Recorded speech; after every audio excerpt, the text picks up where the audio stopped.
जब मनुष्य होशपूर्ण कार्य करता है तो वह सही निर्णय लेता है।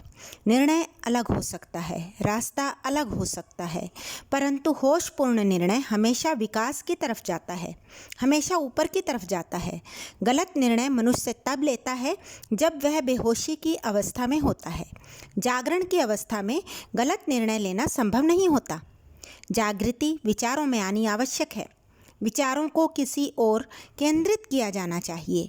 विचारों से लड़ने पर हार निश्चित है, इसलिए विचारों से लड़ने की, बेचैन होने की मशक्कत न करो। विचारों को सिर्फ देखने की आदत बनानी है और मनोदशा से अनजानापन दूर करना है। बार बार यह हो गया ऐसा न कहना पड़े। जो आप चाहते हैं वही करें। कभी कभी मनुष्य मशीन की भांति हो जाता है।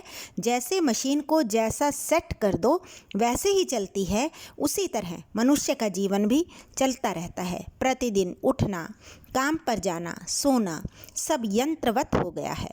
उसमें सृजनात्मकता खत्म हो गई है, आनंद खत्म हो गया है, विकास रुक गया है। यदि मनुष्य जागरूक होकर कार्य करें तो हर काम में नई ऊर्जा भर सकते हैं।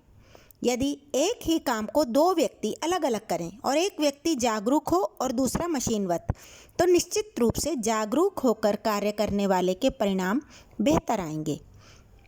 जागरूक व्यक्ति अपना आगे पीछे सोचकर निर्णय करता है, बेहतर हल खोज पाता है।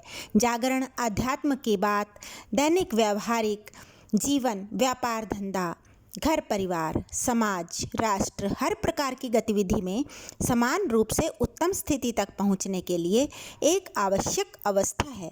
जितनी जागरूकता बढ़ेगी, सही निर्णय लेने आसान हो जाएंगे। मुख से बार बार गलत वचन तब निकलते हैं, क्लेश तब पैदा होता है जब व्यक्ति जागरूक नहीं होता।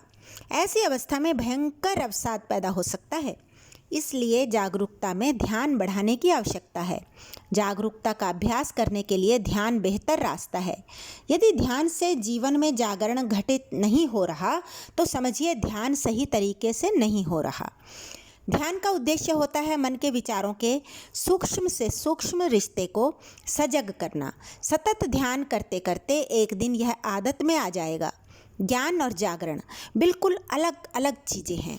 ज्ञान जानकारियों का भंडार है, उपयोगी भी हो सकता है, निरुपयोगी भी, सही भी हो सकता है, गलत भी। जागरण के अभाव में सारा ध्यान, सारा ज्ञान व्यर्थ हो सकता है, अहंकार को जन्म दे सकता है, गलत फहमियाँ पैदा कर सकता है, दिग्भ्रमित कर सकता है। ज्ञान बाहर से लेना पड़ता है और जागरण अंतरात्मा से उपजता है। इसलिए ज्ञान में हमारी भूमिका विशेष नहीं है, हमारी भूमिका जागरण में है। इसमें दूसरे का कोई योगदान नहीं। वर्षों में इकट्ठा किया हुआ ज्ञान भी वह काम नहीं कर पाता जो चंद पलों का ध्यान कर सकता है। ज्ञान बाहर से कितना भी ले लो, पर सत्य एक और शाश्वत है, और सबसे बड़ा सत्य है जागरण। जरूरी नहीं जो अलग से बैठकर किया जाए वही ध्यान है। किसी भी काम को करते हुए ध्यान किया जा सकता है। उस कार्य के हर सूक्ष्म भाग पर ध्यान रखना है।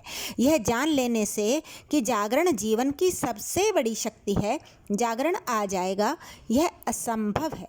जानने के पश्चात उसे पाने का अभ्यास करना भी आवश्यक है।